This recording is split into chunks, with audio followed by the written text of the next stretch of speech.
For coming so early on a Friday morning, trailing through the horrible traffic of Manhattan this week of September. I was late myself, so if any of you were so, you are forgiven. It is our great pleasure this morning to host Yerzhan Kazykhanov, Foreign Minister of the Republic of Kazakhstan.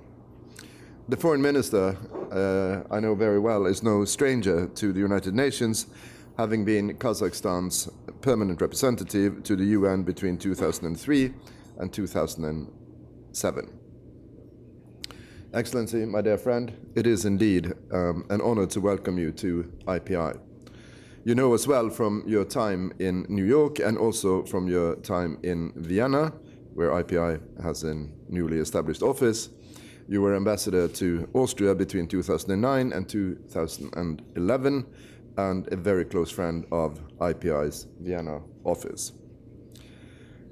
IPI worked closely with Kazakhstan in the build-up of the OSCE summit in Astana last December, and it is now supporting its chairmanship of the Organization for Islamic Cooperation, and I had the pleasure in that capacity to visit your capital, Astana, just a couple of months ago.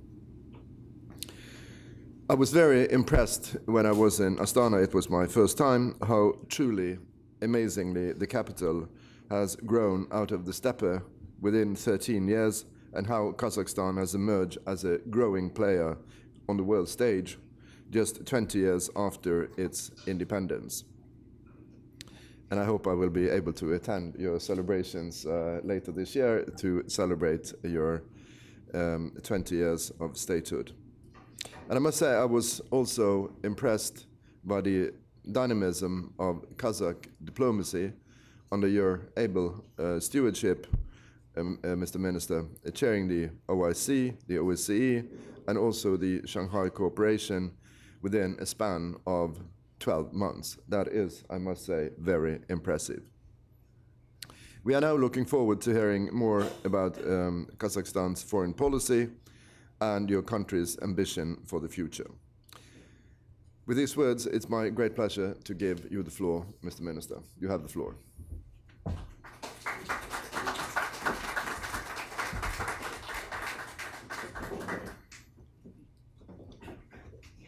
Thank you, Terry. Thank you very much. It's a great pleasure of seeing old friends here in this room, and it is a great honor for me to be here today with the IPI, an institute which has played such an important role in supporting the United Nations in promoting peace, security, and conflict resolution. Practical support and rigorous research you provide together with the opportunities for informed debate remain as crucial today as when the institute was founded in 1970. My own links to this institute stretches all the way from my years as a permanent representative here in New York, when I attended a number of interesting meetings here, and now we are continuing our close cooperation with IPI.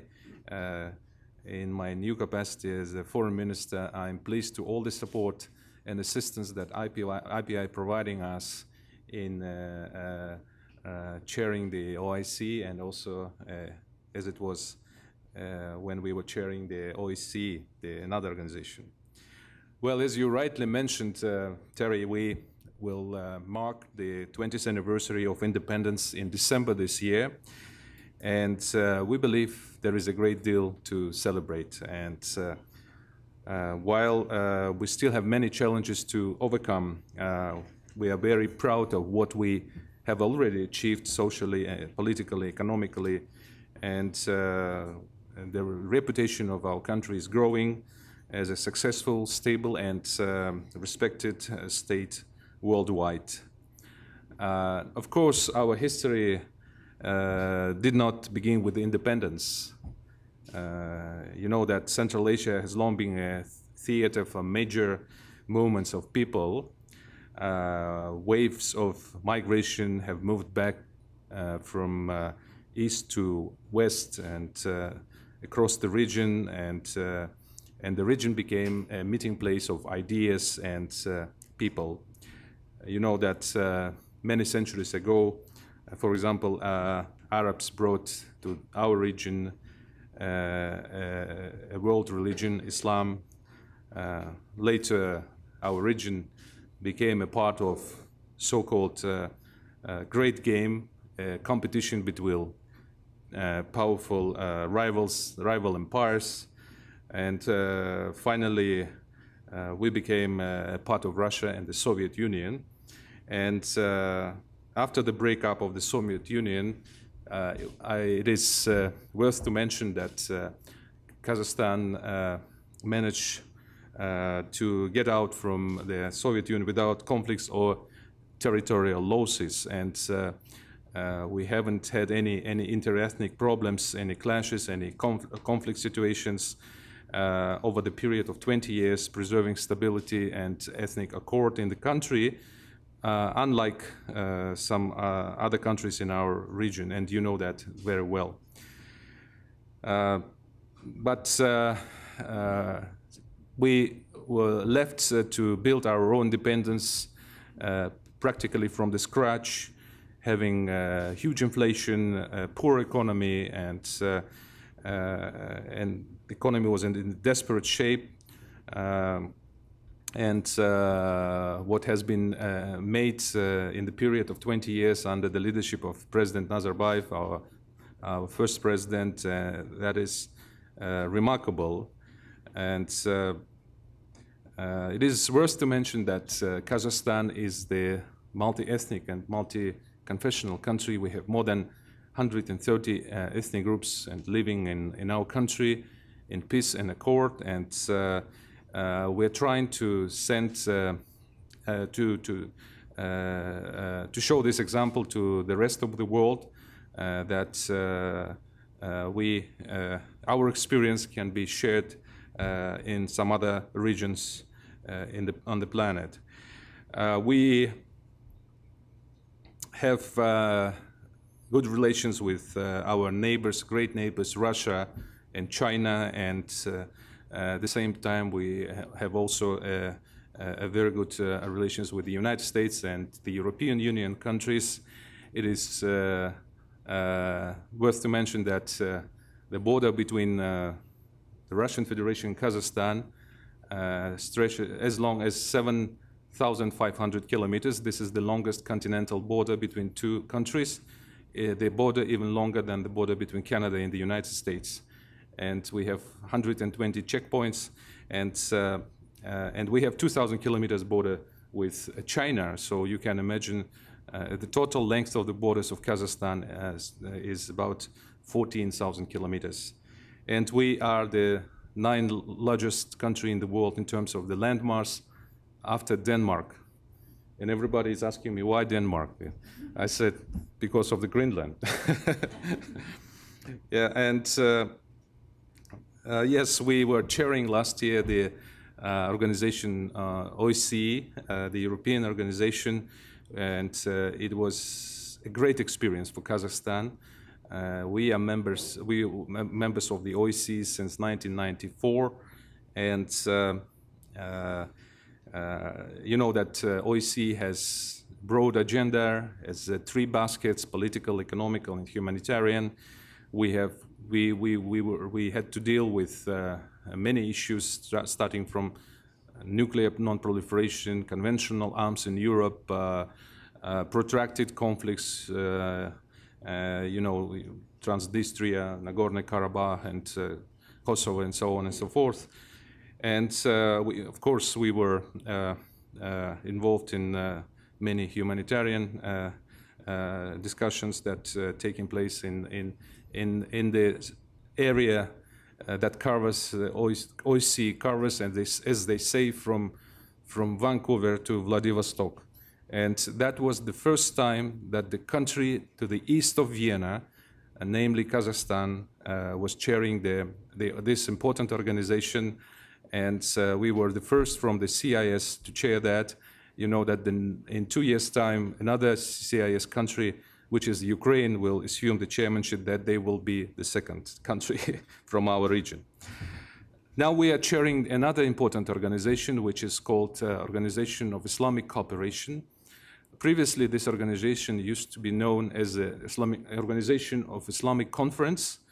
During the meeting in Astana, in our capital, at the end of June, the organization got a new name and a new logo. It means that the agenda of organization has been expanded, and organization deals with many issues, the political issues, of course, the Middle East problem, and other conflicts in the Islamic Ummah, and but economic issues as well has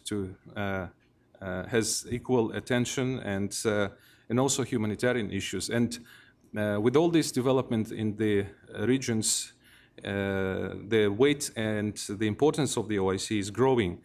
And today I will be chairing the OIC Ministerial Coordinating Meeting at the United Nations. And we will have a very extensive discussions on many issues happening in the Islamic world.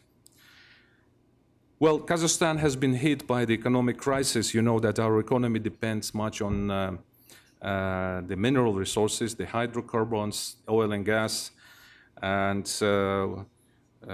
having a 10% growth in 2007.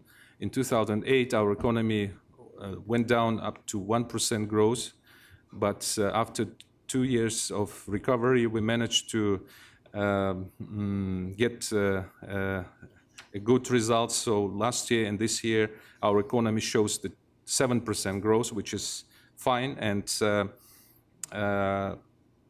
what happened? We followed the Norwegian model in late 90s, when the president said that to Kazakh citizens, try to live as if we don't have oil and gas.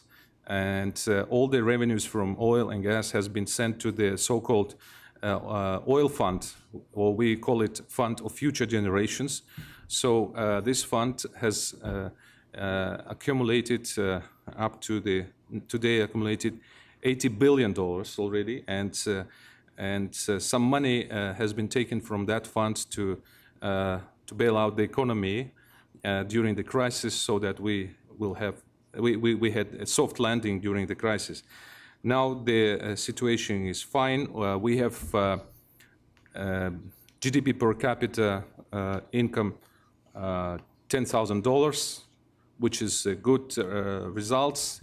We have, if you take some Eastern European countries, for example, Bulgaria, Romania, we match them, and we have ambitious plan to increase the per capita income by 2016 up to the 15,000. And government of Kazakhstan launched a very ambitious industrialization program, which is until 2020. And we have plans to build around 500 new industrial enterprises and double our GDP. So if our current GDP is $150 billion, so in 8 years' time, hopefully we will have $300 billion GDP of the country, which is, of course, we attract a lot of investments, and the United States, one of the biggest investors to Kazakhstan economy. We have European countries also investing, and we think that the U.S. interest and European interest in Kazakhstan are in their investments that has been already made. So the amount of investments exceeded 120 billion already over the period of 20 years. One should recognize that most of the investments goes to the oil and gas sector, but we're trying to encourage our foreign partners to diversify investments and to concentrate on industrialization, innovation, new technologies, agriculture, and so on and so forth. Kazakhstan is a middle-income country. We understand, and we are working hard to try not to fall into the middle-income country trap. And for that, we are making this industrial breakthroughs in our economy. About 15 years ago, President and the government launched a program which is called Bolashak, which in Kazakh it's called Bolashak. In English it means future. Government subsidized the tuitions of the students studying abroad. So every year we send hundreds and hundreds of students to the major universities abroad, fully covering their tuition, and now we have a good number, thousands of those who graduated universities. We still have around 3,000 students studying in the West, and most of them in the United States. These young people are coming back to Kazakhstan, and they're joining the ministries and agencies, national companies, having a good experience, having studied in the West, and we think that's the great asset for Kazakhstan and helps us a lot.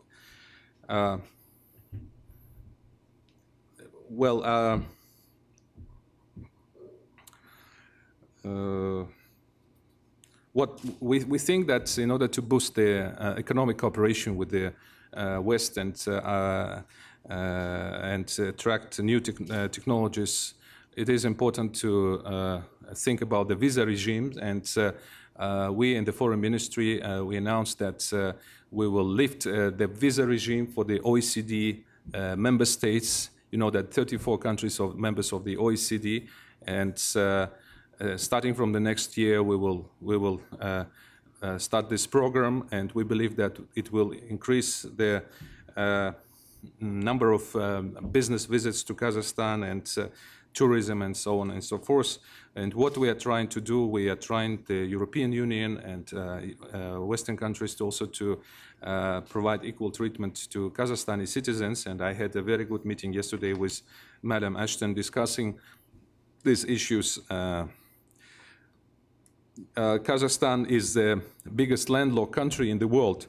You know that we belong to the group of the 37 landlocked developing countries, and we showed our leadership 10 years ago when we convened an important conference on the needs and problems of the landlocked countries, and we still continue to defend the interest of the landlocked countries. And so what we think that being a landlocked, it is important not to rely on one neighbor, on one transit neighbor. It's better to have a kind of multi-vector transportation policy, and we're trying to get secure access to the high seas, to the world markets, and you know that last year Kazakhstan, Russia, and Belarus established a so-called customs union. As of 1st of July this year, all the custom barriers has been lifted with Russian Federation. Our commodities have equal treatment on Russian and Belarus territory. Customs union is it's a great experience. So now for the investors, when we speak, we say that the products produced in Kazakhstan can be sold in the big market of 170 million people. When you take Russia and Belarus combined, and so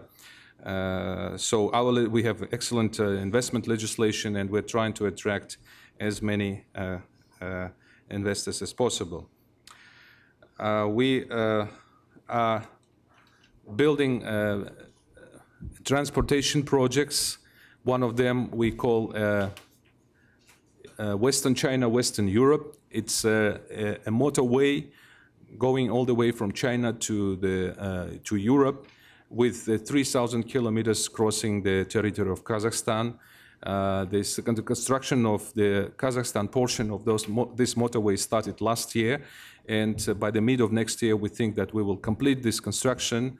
And I give you an example. The commodities from Urumqi, the Western China city, to Europe, to Berlin, for example, by road, you can bring commodities in 8 days. It is much quicker than the sea route, of course, and we think that it will attract a lot of attention. We also have expanding our railroad network to the north, to the south, and it is a very good for the transit potential of my country. What I want to say, as I was informed by my ambassador yesterday, Kazakhstan has signed a protocol with the United States on the WTO accession. You know that we are still interested to be a member of the WTO, and the things are moving in the right direction, and we thank our American partners for that.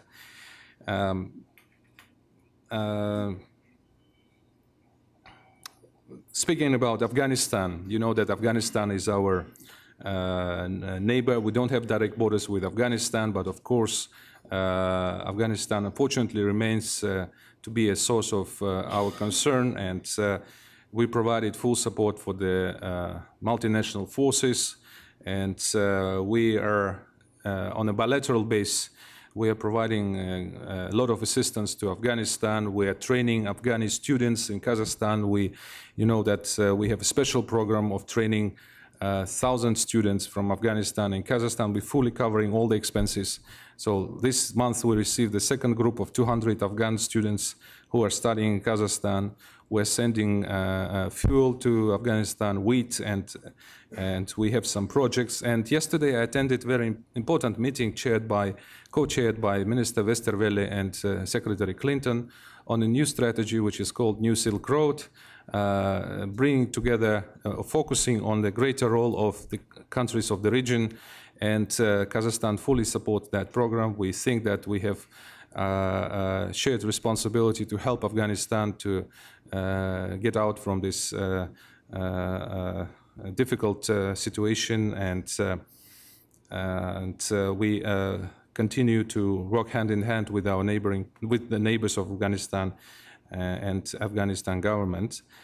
And we are planning to convene an important meeting in Astana in November this year, on the 15th of November, the contact group on Afghanistan that will pave the way to the Bonn conference on Afghanistan that will take place in December. And of course, there is another problem that our region faces is it's the transboundary water resources. And it is worth to mention that in the period of 10 years' time, glaciers in Pamir, in the mountains in Central Asia, lost 40% of this volume. And it is very dangerous development linked to the climate change.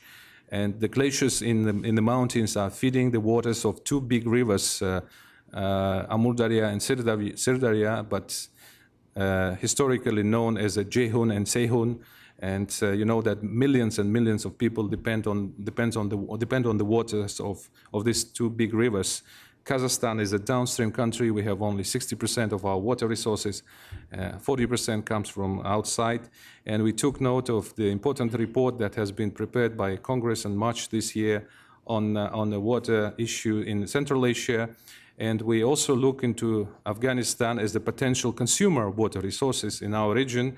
And Kazakhstan has been always promoting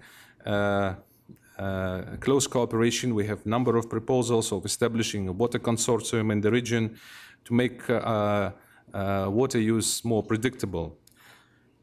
There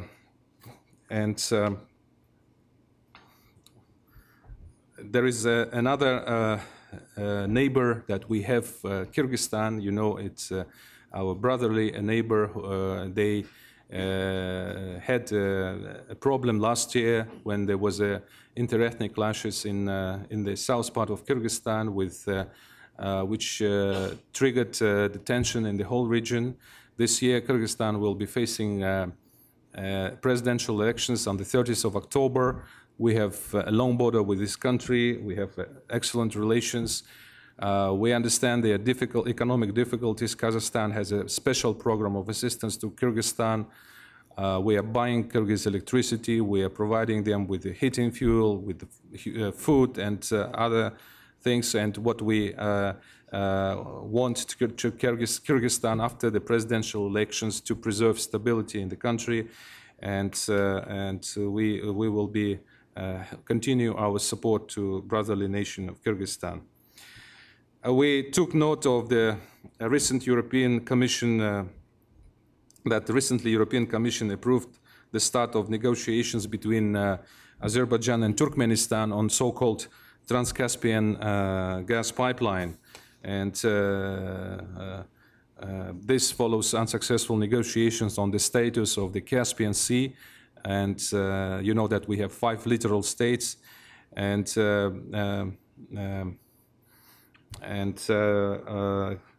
Kazakhstan intends to carefully weigh all the pluses and minuses of this plan, and including political and economic consequences. We always say that Kazakhstan stands for the so-called multi-vector pipeline policy. We have oil pipelines going to China, we have to Russia, we have a Trans-Caspian transportation line, shipping tankers to Baku, to the so-called Baku-Ceyhan pipeline.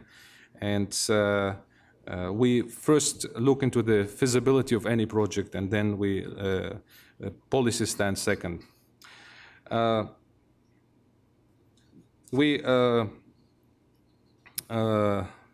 following very closely the developments in the North Africa and the Middle East, and today at the General Assembly, you know, President Abbas will be addressing the United Nations, and we will start our OIC ministerial meeting at 10 o'clock.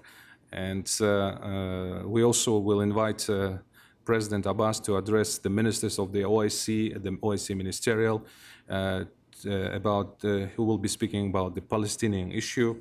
And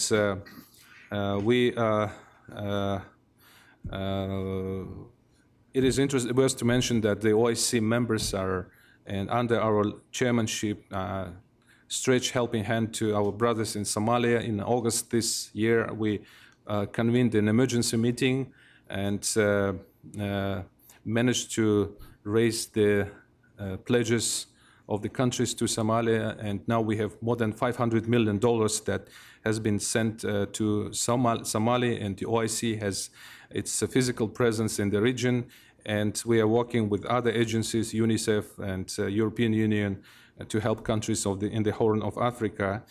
There are some changes in the OIC. We established for the first time a Human Rights Commission under the auspices of the OIC. We are now launched the election observation missions under the OIC, and we are looking forward for very important elections that will take place in Tunisia and Egypt and Kyrgyzstan, as I mentioned. There are many other issues that we will be discussing today, and I'm glad that Kazakhstan is chairing this process, and our chairmanship in the OIC will continue until June next year. Well, a few words about United Nations. Kazakhstan has always been a great supporter of the United Nations. We have excellent relations with the UN, and we put forward our candidature for the non-permanent membership of the Security Council in 2016. You know that our position, we stand for the expansion of the Security Council on 2 categories, permanent and non-permanent members. And we support the role of the General Assembly. Yesterday it was an important meeting of our president with Ban Ki-moon, and Ban Ki-moon visited Kazakhstan twice. Kazakhstan has made enormous contribution to the non-proliferation. As I mentioned in the beginning, we will be marking not only 20th anniversary of independence, but also the 20 anniversaries of the closure of the Semipalatinsk nuclear testing ground in Kazakhstan. You know, there was more than 500 nuclear explosions conducted in my country, and we are proud that upon the initiative of Kazakhstan, the 29th of August, the day of the closure of Semipalatinsk nuclear polygon, was pronounced as the day of to ban the nuclear test in the world. And so non-proliferation issue remains on the top of our international agenda, and we are working hand in hand. And one of the issues that we think deserves great importance of the international community, the upcoming, the possible convening of the conference on the nuclear weapon-free zone in in the Middle East. You know that in 2006, 5 countries of Central Asia signed an agreement on nuclear weapon-free zone in Central Asia, which we believe a great contribution to the overall efforts to reduce the number of nuclear weapons in the world. Well, I think that, Terry, I have spoken quite long, and I can cover some other issues, but I think that we have to give some time for the questions. And thank you very much again, and I will be happy to answer your questions. Thank you.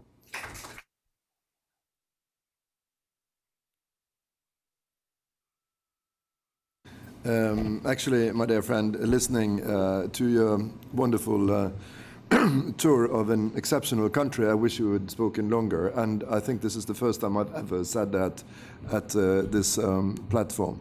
Now, I appreciate very much that wonderful tour through your country and along the borders of your country and along the future motorways of your country, because I believe that Kazakhstan is at the core, geopolitically, at Eurasia. It's basically the border between Europe and Asia, and Eurasia is, as I see it, geopolitically the most important area of the globe. So it was really a pleasure listening to you. There was one thing which you didn't mention, and I'd love to ask you a question about it, and that is that Kazakhstan, I know, initiated a conference on interaction and confidence-building measures in Asia, SICA, I believe it's called, and which is, I mean, in an exceptional country, it's an exceptional organization, because I believe besides the United Nations, this is the only organization which is both Iran and Israel as a member. Can you say a few words about it? Yes. Yeah, this Conference on Interaction and Confidence Building Measures, an initiative that has been first proposed by our president during the 47th session here at the United Nations. The idea was that we have to have an organization in Asia that will bring together all Asian countries and to start building confidence measures among the countries. We were very persistent in pushing this initiative, and we are proud to say that now we have 24 member states of this organization. We have a headquarters in Kazakhstan, and Kazakhstan has been chairing this this SICA process for many years now. We have Turkey presiding over the SICA. Turkey convened a summit. You're right, this is the only organization outside the UN that bring together Iran and Israel in one table. We have India and Pakistan as well, and we are proud to say that we managed to bring them together, and delegations of these countries are sitting around one table and discuss issues of the confidence building. And some say that the SICA could be matched with the OSCE. OSCE as a Eurasian organization dealing with political, economic, and humanitarian issues. SICA is the Asian organization, but the goals are the same. Thank you. Thank you very much. May I now open the floor? I've seen several indicating they want to take the floor. Please, can you state your name and affiliation? Abdul Al-Saidi from the IPI. Mr. Minister, thank you for very illuminating discussion and congratulations on the economic prosperity in Kazakhstan. I noticed when you spoke about the OIC that it is paying attention now to the elections in Kyrgyzstan, Egypt, and Tunis. but you did not speak about those who are struggling for freedom, like Syria, Yemen, and others. The Arab League is now discussing ways to freeze membership of these countries. The Inter-Arab Union has taken a decision to freeze the membership of both Yemen and Syria. Where does the OIC stand, especially under your wise leadership? That's a tough question. I think I'd planned actually to have others take the floor, but with this question, I think I will turn the floor directly to you, Mr. Minister. Thank you, Abdullah. And we've been working together as a permanent representative here, and I'm glad to see you. Yes, you're right. And if you look into today's agenda of the OIC coordinating meeting, we have Syria as one of the issues of the agenda, and certainly we pay attention to the processes, developments taking place in Syria and Yemen. And you know that the OIC Secretary General, Professor Ihsanoglu, made a number of statements on behalf of the organization as regard to the situation in these countries. And certainly we had a discussion at the beginning of this week and in Istanbul in August about the possibility of greater involvement of the OIC in negotiations with the leadership of Syria. And we will continue our work, and we have divergence of views. You know that unfortunately OIC does not have a very clear peacekeeping, peace-building, post-conflict rehabilitation mandate. We are planning to strengthen this part of the organization. Organization has little history of being involved in this kind of situations. We witnessed the great role of the League of Arab States, and I'm planning personally to meet today with the Secretary General of the Arab League, and we will exchange views on all these issues as well. Thank you. Thank you very much. Please. Thank you very much. My name is Miroslav Jenča. I am Special Representative of the Secretary General for Central Asia and Head of Regional Center for Preventive Diplomacy. Thank you very much for this great opportunity to have discussion about Kazakhstan, Kazakh initiatives and foreign policy that has shown, I would say, spectacular leadership in last years as far as generation of ideas, as far as convening power is concerned. OSCE summit was mentioned here that took place after more than 10 years in the OSCE, and joint declaration was adopted. I remember when we were sitting in the room till late night or midnight waiting for final decision, and it was thanks to Kazakh leadership that it was achieved. You mentioned, Mr. Minister, also OIC. You have no time to mention maybe also Shanghai Cooperation Organization, where summit took place, 10th summit of this organization in June. However, I would like to bring the attention a little bit to Central Asia. Kazakhstan and Kazakh president has been known also for proposing closer integration, closer cooperation in Central Asia. As far as Kyrgyzstan is concerned, I would like also to mention and appreciate our cooperation in Troika format, special envoys of OSCE, United Nations, and European Union. Mr. Karibzhanov, Vice Speaker, was special envoy for Kazakhstan at that time in the chairmanship. But we see here that despite the common challenges, water energy nexus, that more regional approach is needed. However, it is quite difficult, to achieve it. Even if we spoke about Afghanistan, so we see initiatives of individual Central Asian countries, more than closer cooperation among countries, to come up with maybe some common ideas at the same time. So my question would be, what do you think, Mr. Minister, what have been lessons learned from regional Central Asian cooperation?